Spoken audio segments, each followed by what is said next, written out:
இயேசு கிறிஸ்துவின் நாமத்தில் இந்த இடத்துல கூடியிருக்கிற யாவரையும் வாழ்த்துகிறோம்.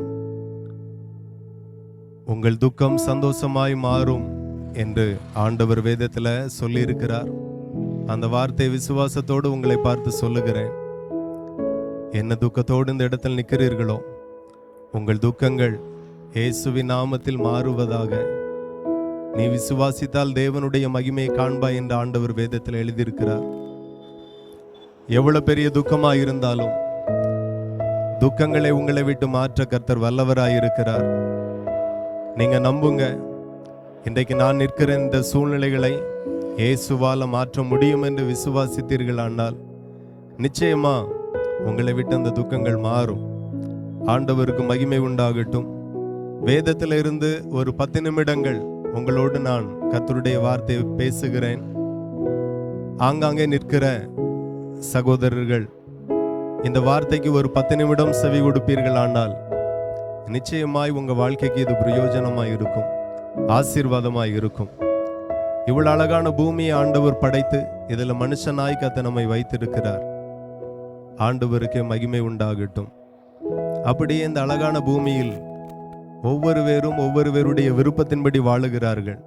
தனக்கு பிடிச்ச மாதிரி வாழுகிறார்கள், தனக்கு தோன்றுகிற மாதிரி வாழுகிறார்கள், தான் கற்றுக்கொண்டபடி வாழுகிறார்கள். மற்றவர்களை பார்த்து இதில் என்ன தவறு என்று சொல்லி மற்றவர்களிடத்துல கற்றுக்கொண்ட சில காரியத்தை தன்னுடைய வாழ்க்கையில கை கொள்ளுகிறதை நம்ம பார்க்கிறோம்.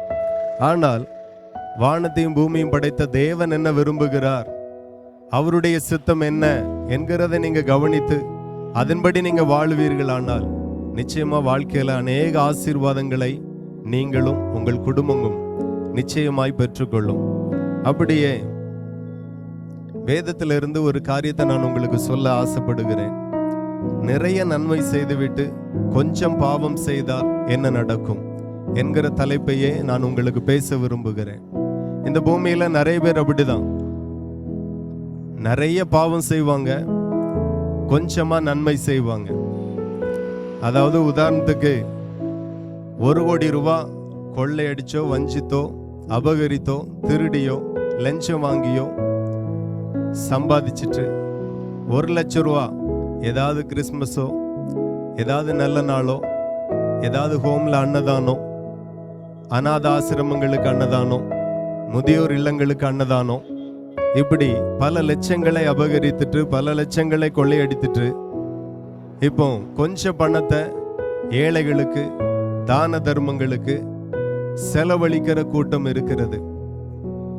மனுஷனுக்கு கண் இல்லை, உங்களை பார்க்கிற அளவுக்கு, உங்களை கண்காணிக்கிற அளவுக்கு மனுஷனுக்கு கண் இல்லை. ஆனா ஆண்டவருடைய கண்களை குறித்து வேதம் சொல்லுகிறது, கர்த்தருடைய கண்கள் பூமி எங்கும் உலாவிக் கொண்டிருக்கிறது என்று வேதத்தில் எழுதப்பட்டிருக்கிறது. நம்முடைய பார்வை குறிப்பிட்ட எல்கைக்கு அந்த பக்கம் போகாது. ஆனா கர்த்தரோ மேலே இருந்து ஒவ்வொருவரையும் கண்காணிக்கிறார், ஒவ்வொருவரையும் பார்க்கிறார். ஆகவே நாம எவ்வளவு வஞ்சித்தோம் என்கிறதை அவர் அறிகிறார், எவ்வளவு நன்மை செய்தோம் என்கிறதையும் கர்த்தர் அறிகிறார். நாம தீமையே செய்யாம நன்மை செய்வோமே ஆனால் அது நமக்கு பலனாக, ஆசீர்வாதமாக நிச்சயமாயிருக்கும். ஆனா நிறைய நன்மை செய்துட்டு ஓரளவுக்கு தீமை செய்தா கூட நம்ம செய்த நன்மை எல்லாம் வீணா போயிரும். அதை குறித்து தான் எசேக்கியேல் தீர்க்கதரிசி மூலமாய் ஆண்டவர் அன்றைக்கு இருந்த சபைக்கு எழுதினார். எசேக்கியேல் 18:24, நீதிமான் தன் நீதியை விட்டு விலகி அநீதி செய்து துன்மார்க்கன் செய்கிற சகல அருவருப்புகளின்படி செய்வானாகில் அவன் பிழைப்பானோ? கவனிக்கணும். ஒருவன் நீதிமானாய் வாழ்ந்து உண்மையாய் வாழ்ந்து அதுக்கு பிறகு நீதியை விட்டு விலகி துன்மார்க்கமாய் வாழ்ந்து துன்மார்க்கத்தினுடைய கிரிய, பாவ கிரிய அந்த மாதிரியாய் வாழ்ந்தாள். நீதிமான் தன் நீதியை விட்டு விலகி கொஞ்சம் நன்மை செய்து விட்டு பிற்பாடு தீமைக்கு நேராய் சாய்ந்து போகிறது, தீமையாய் நடக்கிறது. இந்த மாதிரி நடந்தால் அவன் பிழைப்பானோ என்று ஆண்டவர் கேட்கிறார். அவனால பிழைக்க முடியுமோ என்று ஆண்டவர் கேட்கிறார். அவனோ அவன் செய்த அவனுடைய எல்லா நீதிகளும் நினைக்கப்படுவதில்லை. அவன் செய்த தன் துரோகத்திலே, அவன் செய்த தன் பாவத்திலேயும் சாவான் என்று ஆண்டவர் வேதத்தில் எழுதியிருக்கிறார். நல்லா கவனிக்கணும். நீதிமான் தன் நீதியை விட்டு விலகி அநீதி செய்து துன்மார்க்கன் செய்கிற சகல அருவருப்புகளின்படி செய்வானாகில் அவன் பிழைப்பானோ? நீங்க நன்மை செய்வீர்களானால் கடைசி வரைக்கும் நன்மை செய்யுங்க, ஒரு தீமையும் செய்யாதிருங்க. அப்படி செய்தால் நன்மை செய்து ஒரு பிரயோஜனமும் இல்லை, உதவி செய்து ஒரு பிரயோஜனமும் இல்லை. ஆண்டவர் சொல்லுகிறார், அவனோ அவன் செய்த அவனுடைய எல்லா நீதிகளும் நினைக்கப்படுவதில்லை. 10 நன்மை செய்துட்டு 5 தீமை செய்தாலும் ஆண்டவர் சொல்லுகிறார், அவன் செய்த அவனுடைய எல்லா நீதிகளும் நினைக்கப்படுவதில்லை. அதெல்லாம் வீணா போயிரும். நீங்க ஆயிரங்களை செலவழித்து நன்மை செய்திருக்கலாம், லட்சங்களை செலவழித்து உதவி செய்திருக்கலாம். பாவமும் செய்வேன் நீதியும் செய்வேன் அப்படின்னா கர்த்தர் ஒரு நாளும் ஏற்றுக்கொள்ள மாட்டார். அவர் வேதத்துல சொல்லுகிறார், நீதி செய்கிறவன் இன்னும் நீதி செய்யணும். அதை தான் ஆண்டவர் வேதத்தில் எழுதியிருக்கிறார். மனம் திரும்புங்கள், பரலோக ராஜ்யம் சமீபமாய் இருக்கிறது. ஆகவே நீங்க செய்த நீதியை ஆண்டவர் இம்மையிலும் பருமையிலையும் பூலோகத்திலையும் பரலோகத்திலே நினைத்து உங்களை ஆசீர்வதிக்கணும் அப்படின்னா முதல்ல மனம் திரும்புங்க.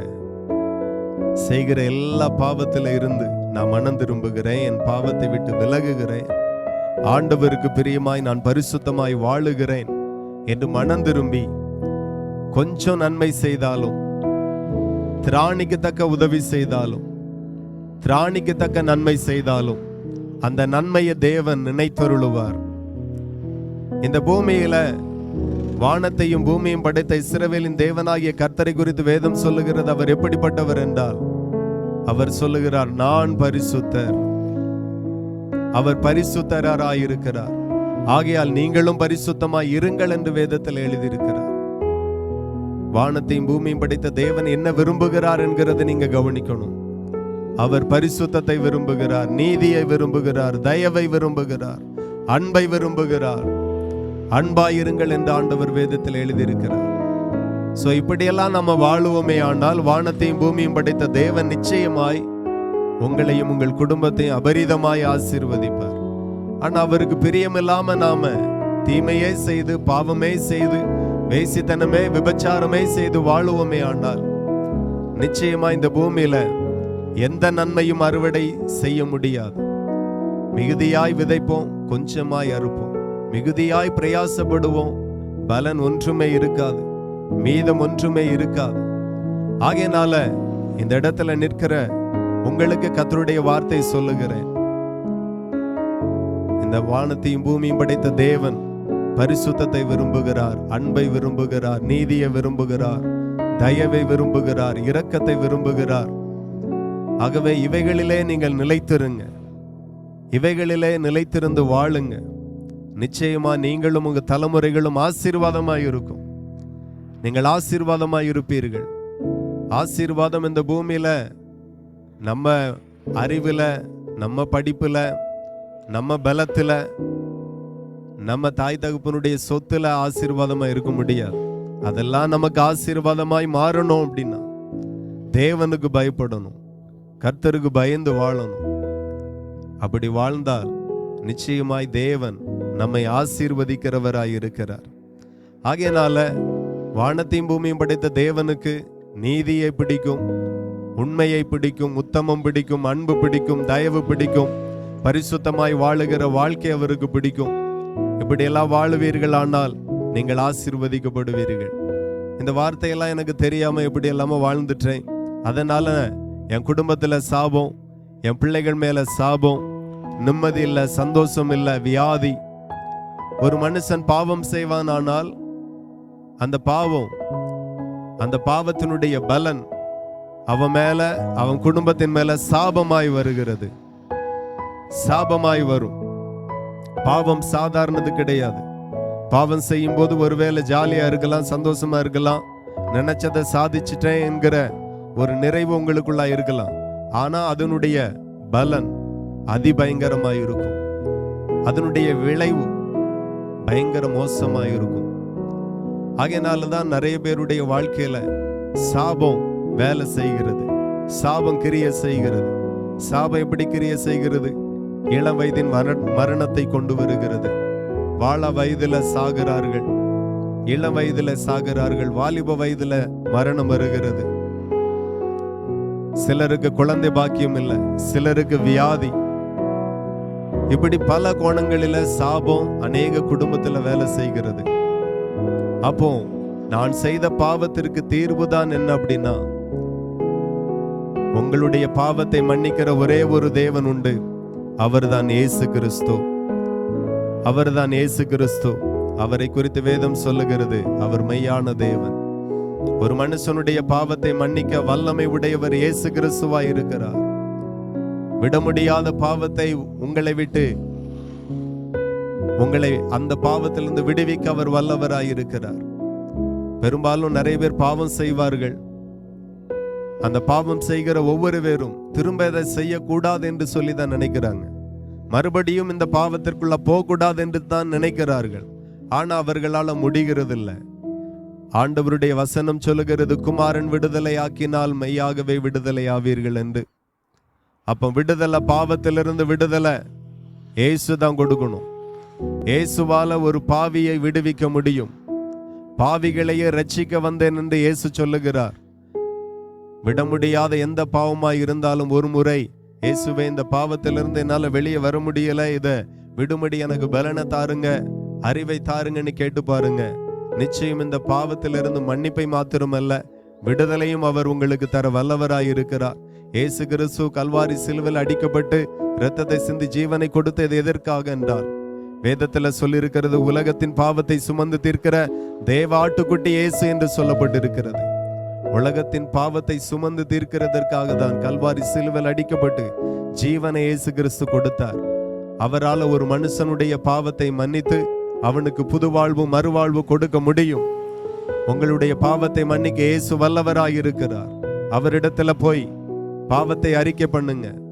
பாவத்தை மறைக்கிறவன் வாழ்வடைய மாட்டான், அவைகளை அறிக்கை செய்து விட்டு விடுகிறவனோ இரக்கம் பெறுவான் என்று சொல்லப்பட்டு இருக்கிறது.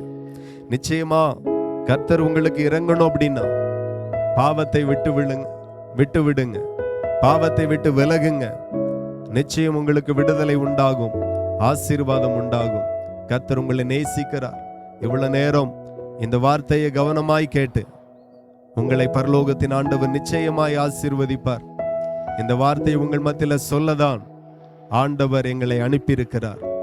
இந்த வார்த்தை மூலமா நிச்சயமா நீங்கள் ஆசீர்வதிக்கப்படுவீர்கள். கர்த்தர் உங்களை ஆசீர்வதிப்பார். உங்கள் துக்கம் சந்தோஷமாய் மாறும்.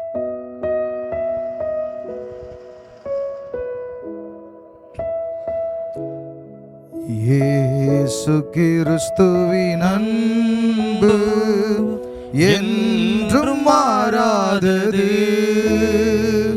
இயேசு கிறிஸ்துவின் மாறா கிருபை என்றும் குறையாதது.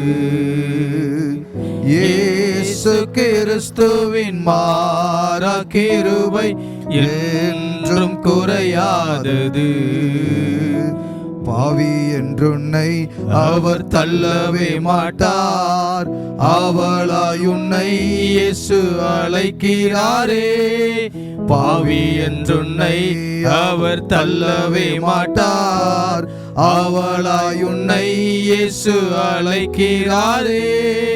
தயங்கிடாதே, தாவி ஓடிவா, தந்தை இயேசுவின் சொந்தம் கொள்ளவா. தயங்கிடாதே, தாவி ஓடிவா, தந்தை இயேசுவின் சொந்தம் கொள்ளவா. தந்தை இயேசுவின் சொந்தம் கொள்ளவா. இயேசு கிறிஸ்துவின் அன்பு என்றும் மாறாதது. இயேசு கிறிஸ்துவின் மாறா கிருபை என்றும் குறையாதது. இயேசு கிறிஸ்துவின் மாறா கிருபை என்றும் குறையாதது. உன் மீறுதல்களுக்காய் இயேசு காயங்கள் பட்டார், உன் அக்கிரமங்களுக்காய் இயேசு நொறுக்கப்பட்டார். உன் மீறுதல்களுக்காய் இயேசு காயங்கள் பட்டார், உன் அக்கிரமங்களுக்காய் இயேசு நொறுக்கப்பட்டார். உனக்காகவே அடிகள் பட்டார், உன்னை உயர்த்த தன்னை தாழ்த்தினார். உனக்காகவே அடிகள் பட்டார், உன்னை உயர்த்த தன்னை தாழ்த்தினார். உன்னை உயர்த்த தன்னை தாழ்த்தினார். இயேசு கிறிஸ்துவின் அன்பு என்றும் மாறாதது. இயேசு கிறிஸ்துவின் மாறா கிருபை என்றும் குறையாதது. இயேசு கிறிஸ்துவின் மாறா கிருபை என்றும் குறையாதது. இயேசு உங்களை நேசிக்கிறார். God bless you. Praise you.